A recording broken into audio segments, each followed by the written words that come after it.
হাসিনা মোদি বৈঠকে রেল সংযোগ বাড়ানো সহ 10টি সমঝোতা। তিস্তার পানি বন্টন নয়, মহাপরিকল্পনার বিষয়ে বাংলাদেশে আসবে ভারতের কারিগরি দল। ঢাকা সফরের আমন্ত্রণ শেখ হাসিনার। আওয়ামী লীগের 75তম বর্ষপূর্তিকাল সোহরাওয়ার্দী উদ্যান পরিদর্শন করলেন নেতারা। রাজনীতিবিদদের দুর্নীতিবাজ প্রমাণের পায়তারায় একটি গোষ্ঠী, বললেন ওবায়দুল কাদের। প্রথমবার অ্যাম্বুলেন্সে এভার কেয়ার হাসপাতালে বেগম জিয়া। শারীরিক অবস্থার অবনতি হওয়ায় সিসিইউতে ভর্তি। মেডিকেল বোর্ডের পরামর্শে চলছে চিকিৎসা।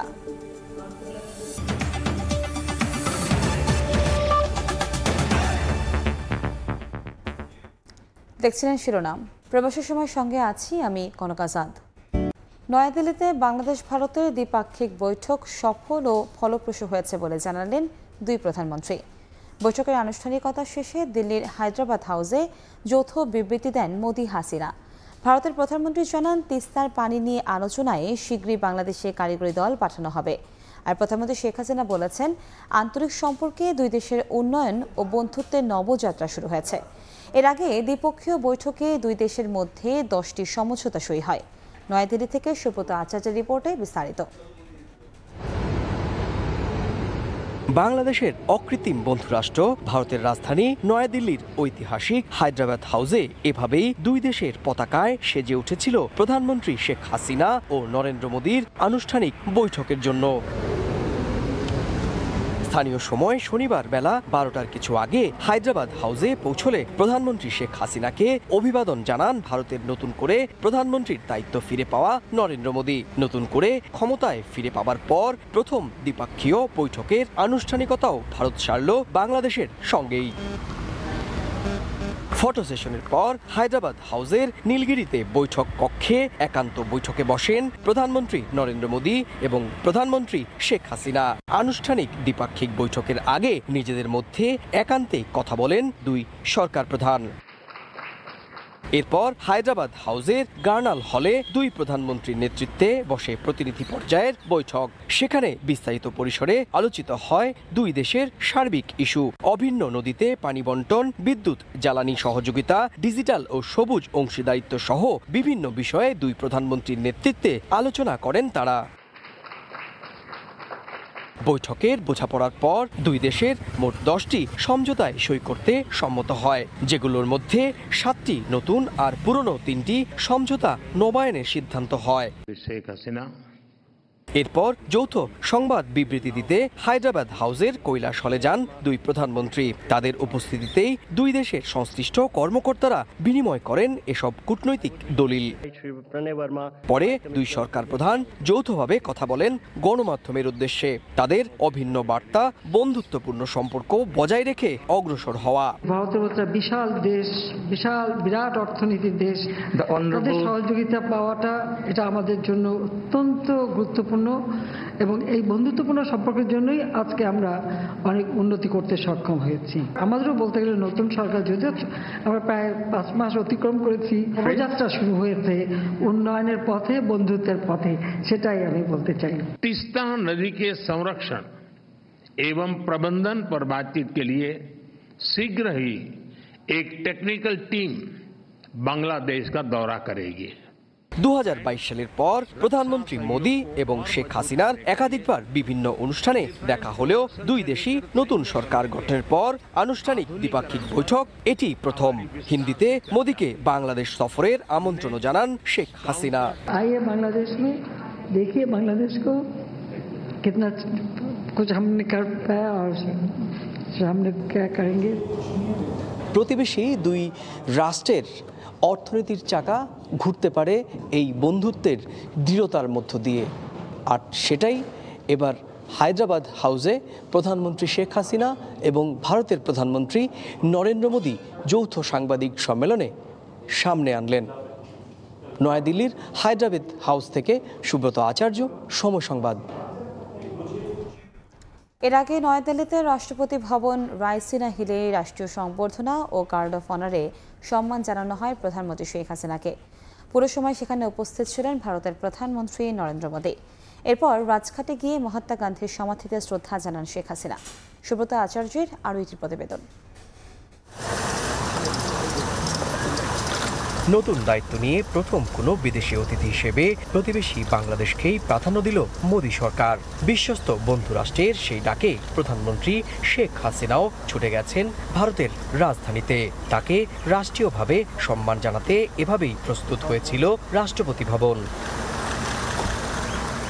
শনিবার স্থানীয় সময় সকাল ৯টায় প্রধানমন্ত্রী শেখ হাসিনা রাষ্ট্রপতি ভবনের ফোর্ট কোর্টে পৌঁছালে তাকে অভ্যর্থনা জানান ভারতের প্রধানমন্ত্রী নরেন্দ্র মোদী।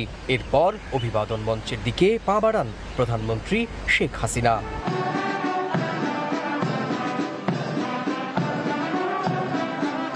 বর্ণাঢ্য রাষ্ট্রাচারে সামরিক বাহিনীর সদস্যরা রাষ্ট্রীয় সালাম জানান বাংলাদেশের প্রধানমন্ত্রীর সম্মানে। সালাম গ্রহণ করে লাল গালিচায় হেঁটে গার্ড পরিদর্শন করেন সরকার প্রধান শেখ হাসিনা। এরপর রাইসিনা হিলের ফোর্ট কোর্টের প্রেজেন্টেশন লাইনে উপস্থিত ভারত সরকারের মন্ত্রী ও নীতি নির্ধারণী পর্যায়ের ঊর্ধ্বতন কর্মকর্তাদের সঙ্গে প্রধানমন্ত্রী শেখ হাসিনাকে পরিচয় করিয়ে দেন নরেন্দ্র মোদী। অভিবাদন পর্বের শেষ ভাগে ফটো সেশন করেন দুই প্রধানমন্ত্রী।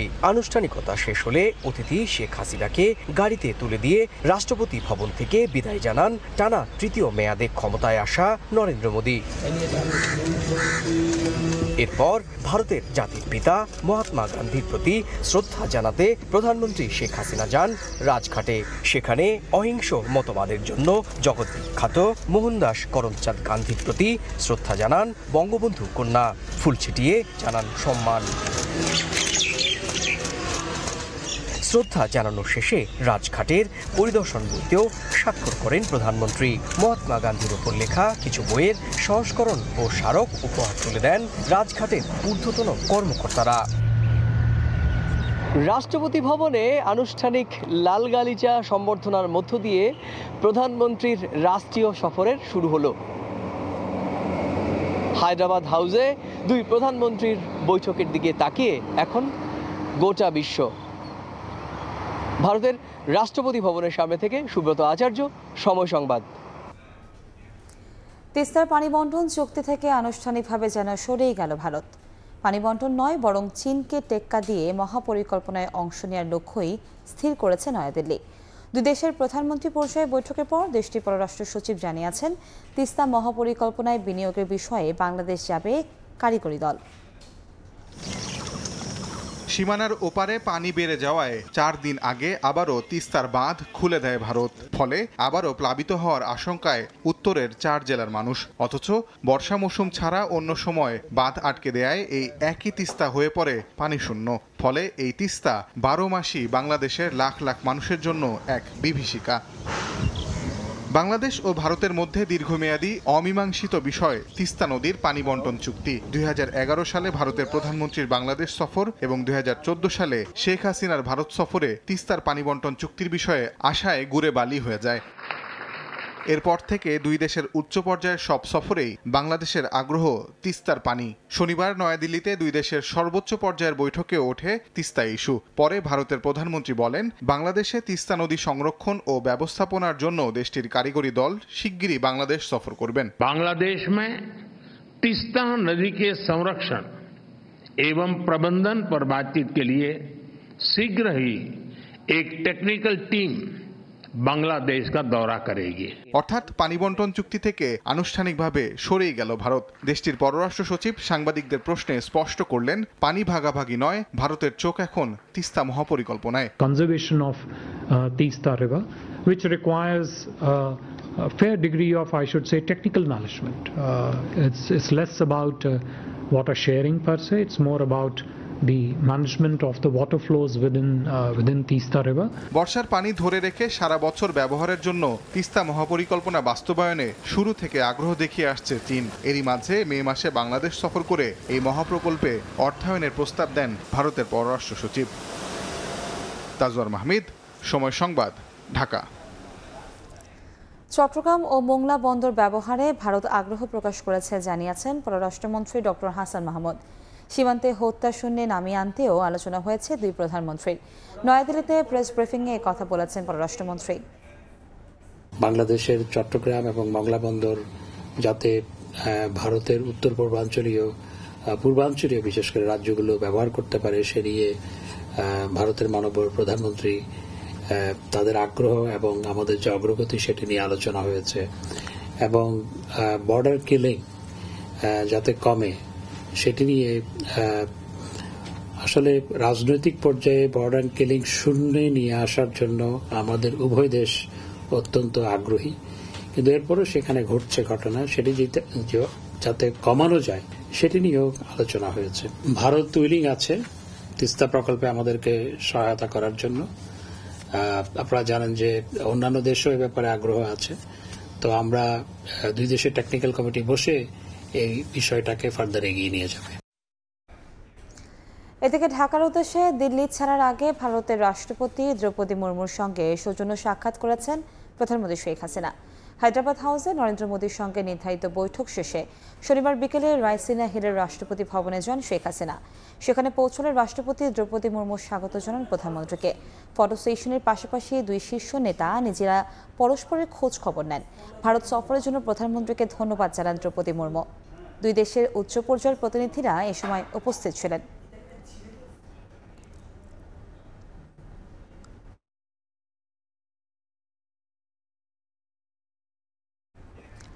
ভারতে 2 দিনের রাষ্ট্রীয় সফর শেষে দেশে ফিরেছেন প্রধানমন্ত্রী শেখ হাসিনা।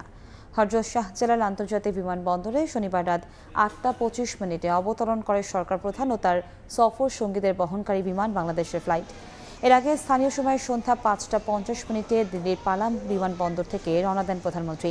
বিমানবন্দরে তাকে ফুল দিয়ে শুভেচ্ছা জানান আওয়ামী লীগের সাধারণ সম্পাদক ওবায়দুল কাদের সহ মন্ত্রিপরিষদের জ্যেষ্ঠ সদস্য, সামরিক বেসামরিক প্রশাসনের শীর্ষ কর্মকর্তারা।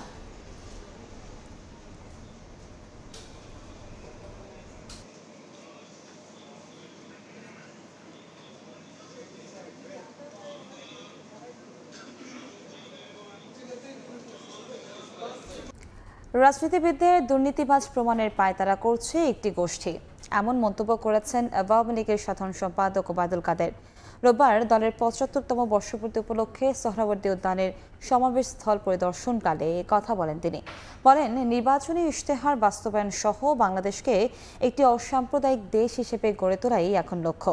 সমাবেশে প্রধান অতিথি হিসেবে উপস্থিত থেকে বক্তব্য দেবেন প্রধানমন্ত্রী শেখ হাসিনা। 1949 সালে KM দাস লেনের রোজ গার্ডেনে পূর্ব পাকিস্তান আওয়ামী মুসলিম লীগ প্রতিষ্ঠার মধ্য দিয়ে গোড়াপত্তন হয় দেশের অন্যতম রাজনৈতিক দল আওয়ামী লীগের। দেশের বৃহত্তম ও সর্বপ্রাচীন এই রাজনৈতিক দলটি 2009 সাল থেকে টানা 3 মেয়াদে ক্ষমতায় আসেন। স্বাধীনতা যুদ্ধে নেতৃত্ব দানকারী প্রধানতম এই দলটি এবার পদার্পণ করছে 75 বছরে।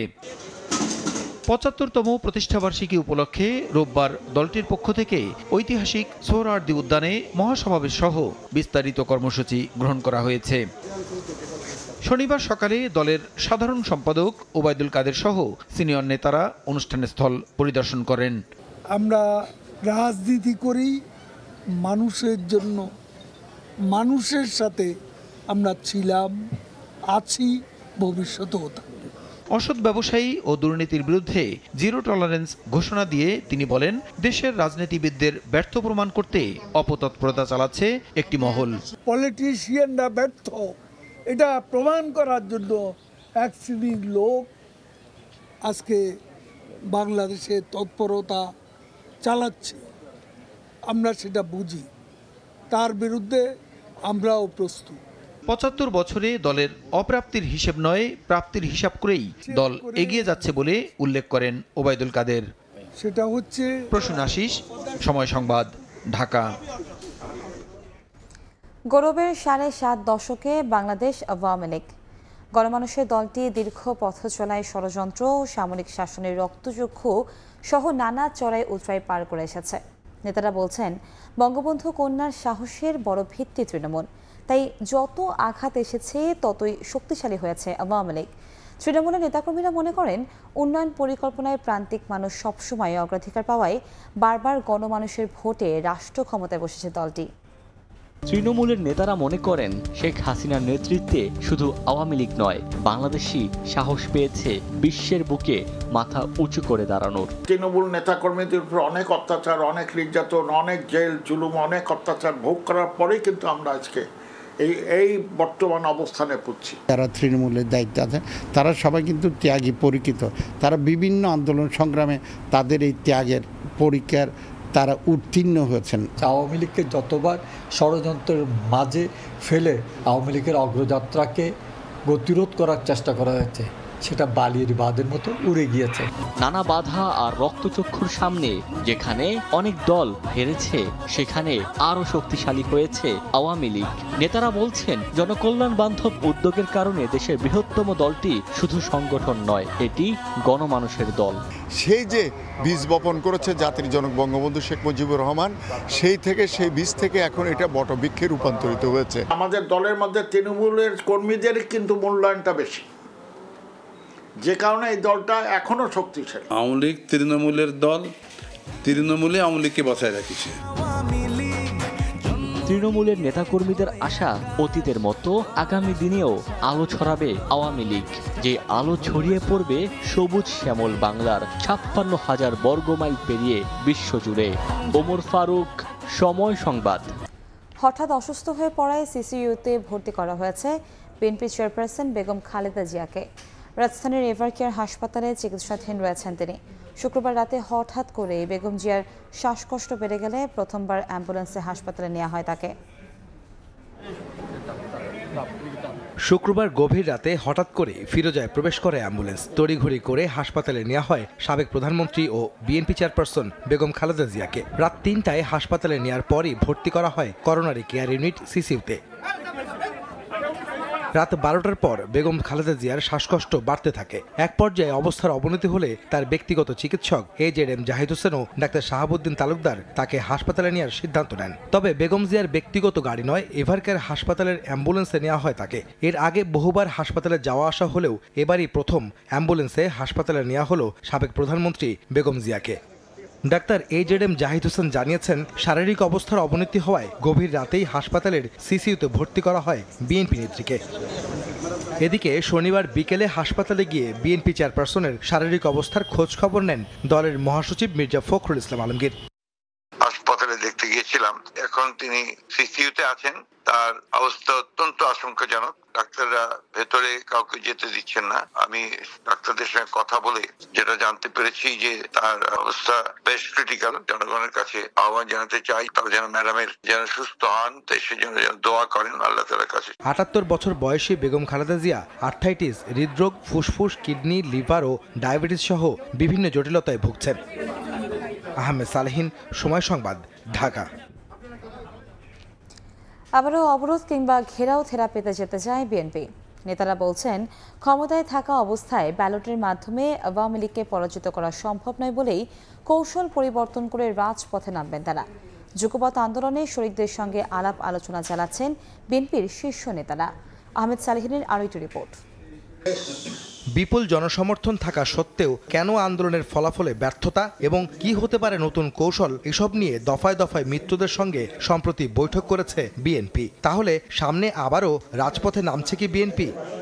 এমন প্রশ্নে দলটির নেতারা বলছেন, সরকারকে আর কোনো সময় দেয়া যাবে না। যত দ্রুত সম্ভব আওয়ামী লীগকে হটিয়ে জনগণের সরকার প্রতিষ্ঠায় নতুন কৌশলে আন্দোলনে নামবেন তারা। এখন আমরা একটা নতুন পর্যায়ে যাচ্ছি। 5 বছর হবে কেন? আমরা তো 5 দিনের কথা চিন্তা করছি। 5 বছরের কথা কেন আমরা এখন চিন্তা করছি? একটি স্বৈরাচারী সরকারের পায়ের তলার মাটি কখন সরে যায় সেটা কিন্তু সরকার নিজেও বুঝতে পারে না। আপনারা দেখতেই পাবেন আমরা বিষয়গুলো নিয়ে বিবেচনা করছি, আলোচনা করছি। অতীতে যে আন্দোলন আমরা করে এসেছি সেই আন্দোলনেরই নতুন একটি ফেজ বলতে পারেন। ব্যালটের মাধ্যমে এই সরকারকে আর পরিবর্তন করা যাবে না, এই দৃঢ় বিশ্বাস আমাদের জন্মেছে। জনগণের স্বতঃস্ফূর্ত অংশগ্রহণের মাধ্যমেই আমাদের পরবর্তী ধাপের আন্দোলন সফল হবে বলে আমরা আশা করি। আবারও কঠোর কর্মসূচি দেওয়ার ইঙ্গিত দিচ্ছেন দলটির শীর্ষ নেতারা। বলছেন, এবারের ধাপে থাকতে পারে অবরোধ ঘেরাওয়ের মতো কর্মসূচিও। শিগগিরই আসবে নতুন সিদ্ধান্ত। ঘেরাও হতে পারে, অবরোধ হতে পারে। গণতন্ত্র সম্মত উপায়ে এ সরকারকে পদত্যাগে বাধ্য করার জন্য আরও অনেক রাস্তা আছে, সেগুলো আমরা চিন্তা ভাবনা করে দেখছি। এর কোনো একটি বা দুটি হয়তো প্রয়োগ করা হবে। এই কৌশল তো আমরা বলতে চাই না, এটা মাঠেই দেখবেন। এবং অতীতে সফল হয়নি বলে ভবিষ্যতে সফল হবে না এমন কোনো কথা নেই। আমাদের কর্মসূচিগুলো আসবে, আপনারা দেখবেন। আমরা রাজপথে আছি এবং আপনারা দেখবেন যে কিভাবে আমরা সেই আমাদের কর্মসূচিগুলো আমরা জনগণের সামনে উপস্থাপিত করব। দলীয় নেতাকর্মীদের হতাশ না হয়ে ঐক্যবদ্ধ হয়ে আন্দোলনের প্রস্তুতি নেওয়ারও আহ্বান জানান দলের নীতি নির্ধারকরা। আহমেদ সালেহিন, সময় সংবাদ, ঢাকা। উজানের ঢল ও বৃষ্টিপাত কমে যাওয়ায় সিলেট অঞ্চলের সার্বিক বন্যা পরিস্থিতির উন্নতি হয়েছে। তবে সুরমা ও কুশিয়ারা নদীর 4টি পয়েন্টে বিপদসীমার ওপর দিয়ে পানি প্রবাহিত হওয়ায় সিলেটের 7 উপজেলার মানুষ পানিবন্দী হয়ে আছেন। অন্যদিকে এখনও পানিবন্দী অবস্থায় সুনামগঞ্জের 12 উপজেলার নিম্নাঞ্চলের 3 লাখ মানুষ। চরম ভোগান্তিতে বাসিন্দারা। পানির নিচে তলিয়ে আছে অলিগলি, প্রধান সড়কে চলছে নৌকা।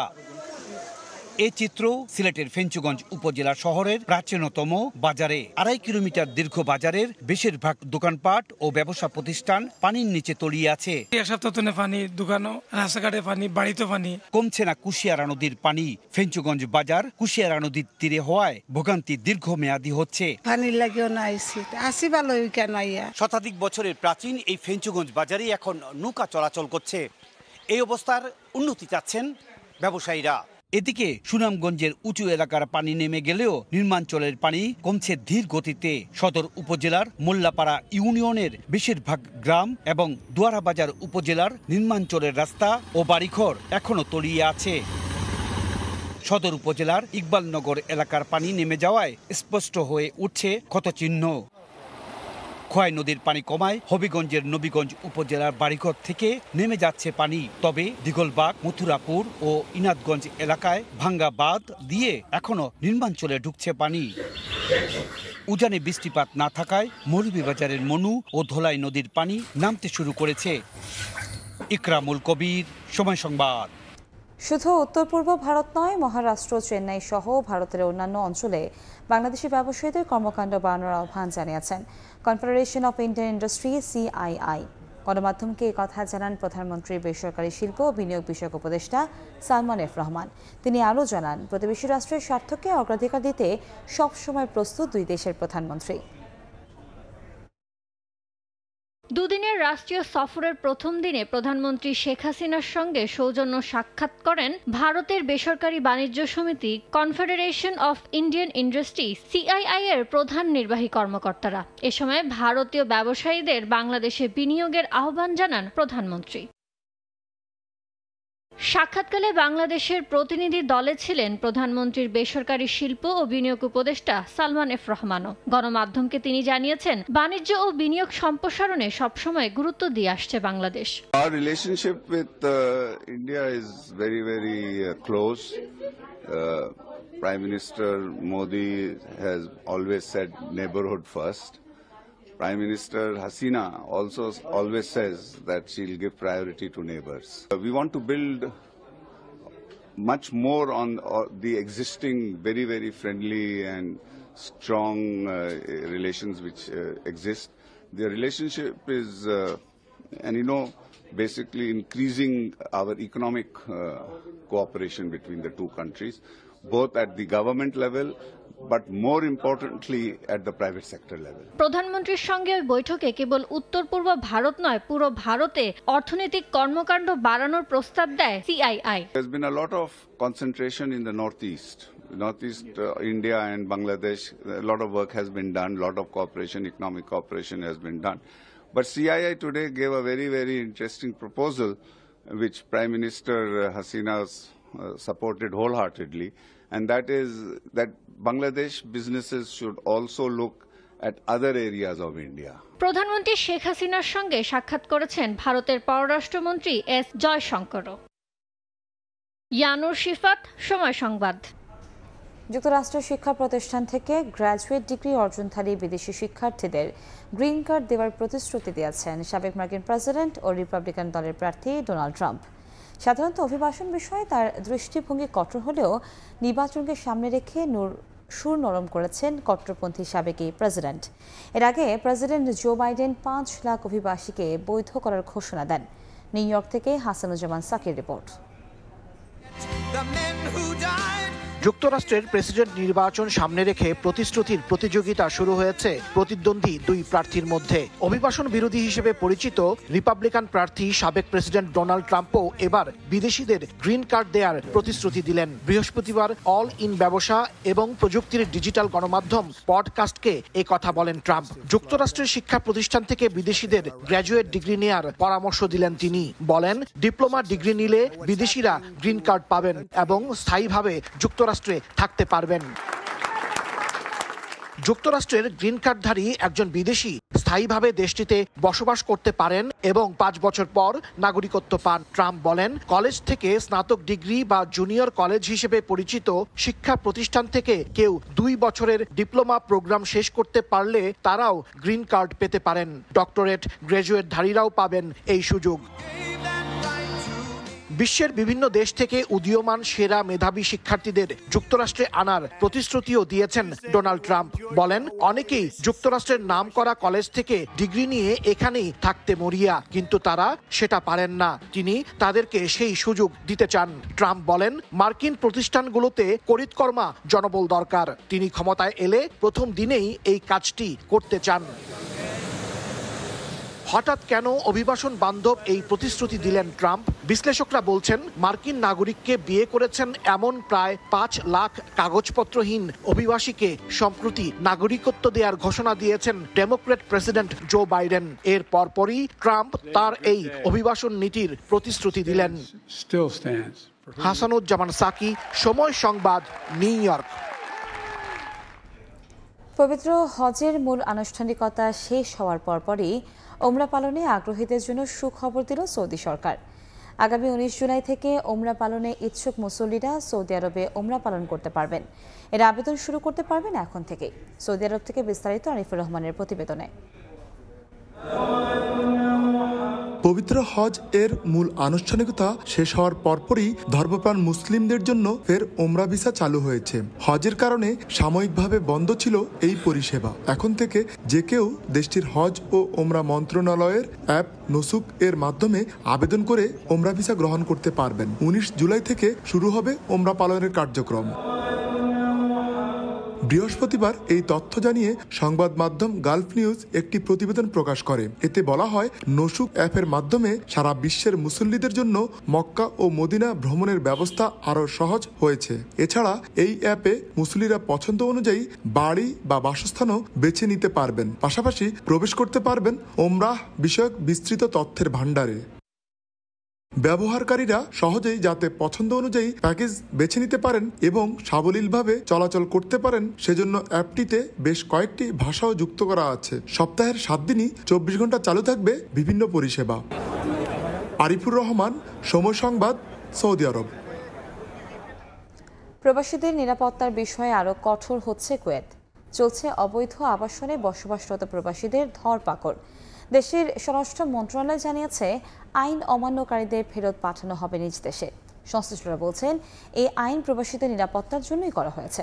কুয়েত থেকে মঈন সুমনের রিপোর্টে বিস্তারিত। কুয়েতে এক মালিক বা কোম্পানির আকামা নিয়ে অন্য জায়গায় কাজ করা যেমন বেআইনি, তেমনি এক মালিকের গৃহকর্মী হয়েও অন্য জায়গায় কাজ করা বা থাকা অবৈধ। এছাড়া সিভিলিটিতে এক বাসার ঠিকানা নিয়ে অন্য বাসায় বসবাস অথবা কোনো নিষিদ্ধ ভবনে বসবাস করাও দেশটির আইনে নিষিদ্ধ।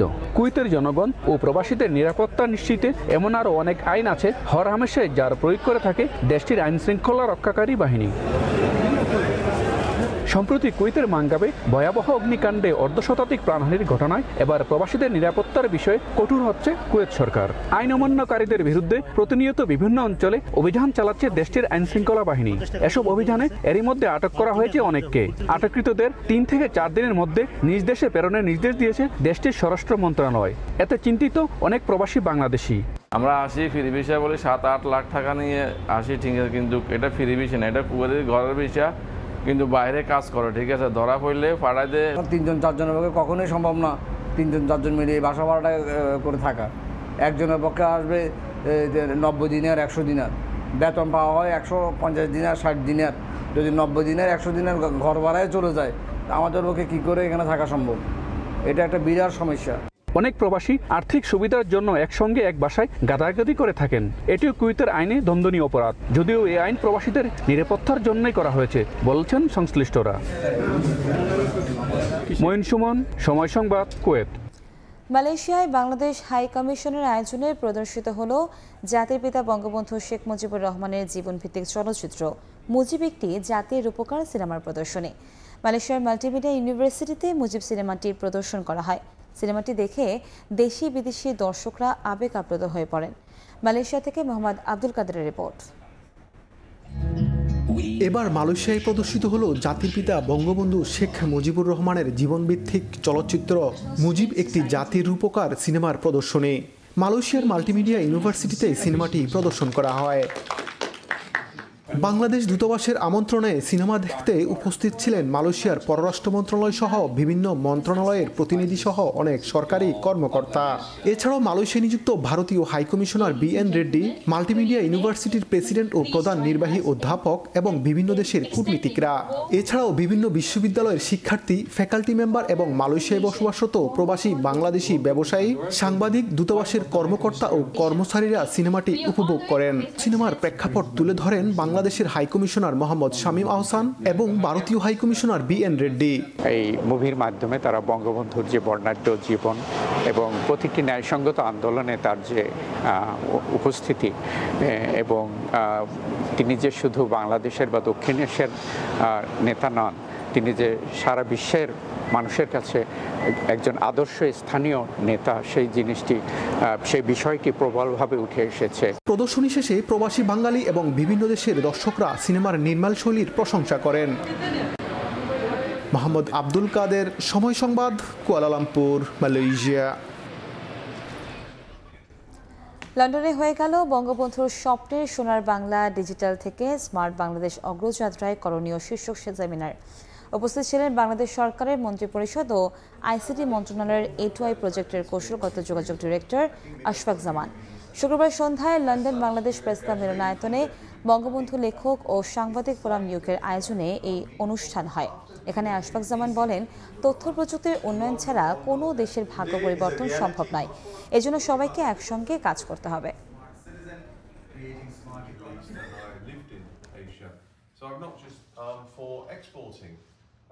British government trade officer working for the visiting Bangladesh trade zone, which was a really big. নানা উৎসবের মধ্য দিয়ে ফ্রান্সে ফেট দ্য লা মিউজিক বা বিশ্ব সঙ্গীত দিবস পালিত হয়েছে। গান শুধু আনন্দ নয়, এর মধ্য দিয়ে অনেক বার্তাও দেওয়া যায় বলে জানিয়েছেন বিশ্ব সঙ্গীত দিবসে অংশগ্রহণকারীরা বাংলাদেশি শিল্পীরা। প্যারিস থেকে বিস্তারিত জানাচ্ছেন মোহাম্মদ লুৎফুর রহমান বাবু।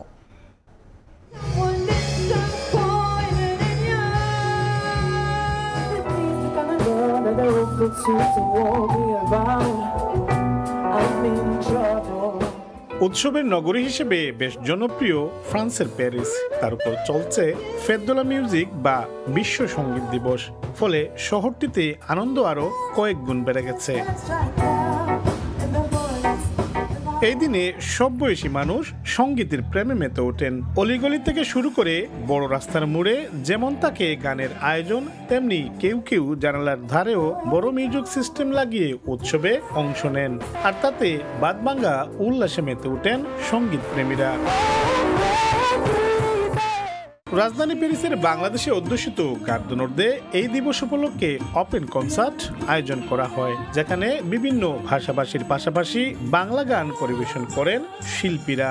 এ সময় তারা বলেন, গান শুধু বিনোদনের জন্য নয়, তাতে বার্তাও দেওয়া যায় মানুষকে। গান শুধু আনন্দ দেবার জন্য সেটা নয়, গানের মাধ্যমে আমরা বিভিন্ন বার্তা সবার মাধ্যমে পৌঁছাতে পারি। বাংলাদেশের মাটির গান যা আছে, বাউল গানগুলো, আমরা সেই গানগুলোকে একটু নতুনভাবে উপস্থাপন করার চেষ্টা করি, কারণ এগুলো আমাদের মাটির সাথে জড়িত এই গান এবং এটাই আমাদের পরিচয়। বিদেশের মাটিতে বাংলা গান যেন সবাই উপভোগ করতে পারে, সে লক্ষ্যেই এই আয়োজন বলে জানান আয়োজকরা। বাঙালি গানটা যেন ফ্রান্সের মানুষ এবং আমরা নিজেরাও বাঙালিরা উপভোগ করতে পারি, সেই উদ্দেশ্যে অ্যাসোসিয়েশন কুলচারাল ফ্রাঙ্কো বাংলাদেশের পক্ষ থেকে আমি প্রতি বছরই ফেট দ্য লা মিউজিকটা আয়োজন করার চেষ্টা করি। এবারের বিশ্ব সঙ্গীত দিবসে আসন্ন পার্লামেন্ট নির্বাচন নিয়ে প্রচারণা করেন রাজনীতিবিদ ও শিল্পীরাও। প্রেসিডেন্ট ইমানুয়েল ম্যাক্রো এই নির্বাচনে দায়িত্বশীল ভূমিকা পালনে নাগরিকদের প্রতি আহ্বান জানান। আর বামপন্থী নেতারা কট্টর ডানপন্থীদের রুখে দেওয়ার জন্য ভোটারদের প্রতি আহ্বান জানান। উল্লেখ্য 1981 সালে ফ্রান্সের সংস্কৃতিমন্ত্রী জ্যাক ল্যাং প্রথম সঙ্গীত দিবসটি নিয়ে ভাবতে শুরু করেন। পরবর্তীতে এটি বিশ্বব্যাপী ছড়িয়ে পড়ে। মোহাম্মদ লুৎফুর রহমান বাবু, সময় সংবাদ, প্যারিস, ফ্রান্স। নরওয়ের অস্লোয় অভিবাসী অধ্যুষিত এলাকা স্টোভডানের বিখ্যাত টাওয়ার দেখে দেখা যায় পাহাড় আর বনের মনোমুগ্ধকর দৃশ্য। উপভোগ করা যায় সূর্যোদয় ও সূর্যাস্ত। সমুদ্রপৃষ্ঠ থেকে 265 মিটার উচ্চতায় অবস্থিত এই টাওয়ারের নাম স্থানীয়রা দিয়েছেন স্মৃতিস্তম্ভ। নরওয়ে থেকে জাহাঙ্গীর আকাশের রিপোর্ট। এক নজরে নরওয়ের অসলো শহর, অসলো ফিওর দেখতে আর আশপাশের মনোমুগ্ধকর সৌন্দর্য উপভোগের জন্য 2017 সালে নির্মিত হয় এই টাওয়ার। অনেকেই এর নাম দিয়েছেন স্মৃতিস্তম্ভ। টাওয়ারের চারপাশে রয়েছে বিশাল বন। এখানে ওঠার সময় দর্শনার্থীরা এর আশপাশের পাহাড়, বাড়িঘর, মহাসড়ক সহ অনেক কিছুই দেখে নিতে পারেন। আর টাওয়ারের একেবারে চূড়া থেকে দেখা যায় সূর্যোদয় ও সূর্যাস্তের মনোরম দৃশ্য। সেই সঙ্গে উপভোগ করা যায় হরেক রকমের পাখির কলরব।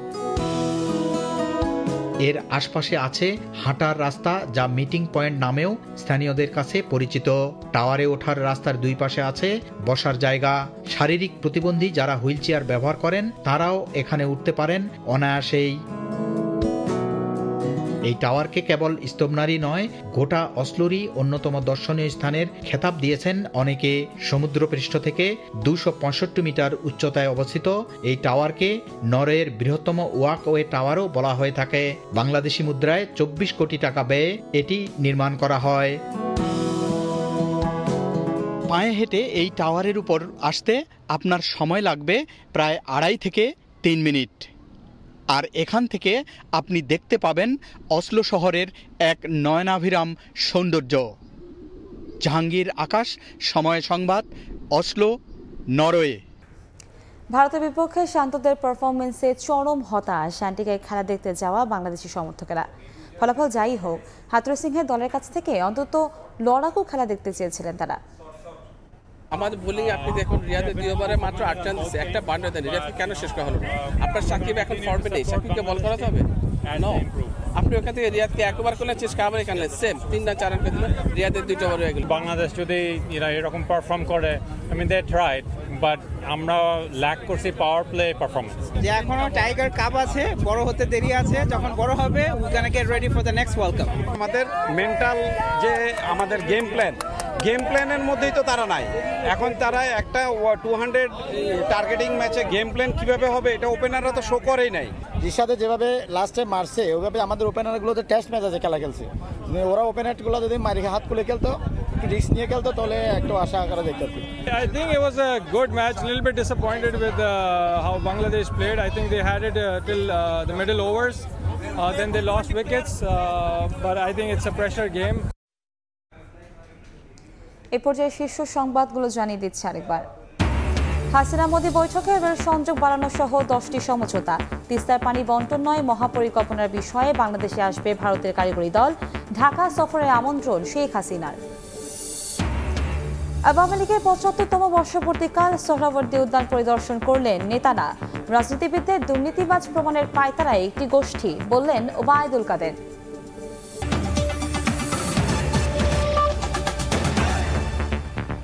এই ছিল প্রবাসী সময়। সঙ্গে থাকুন সময়।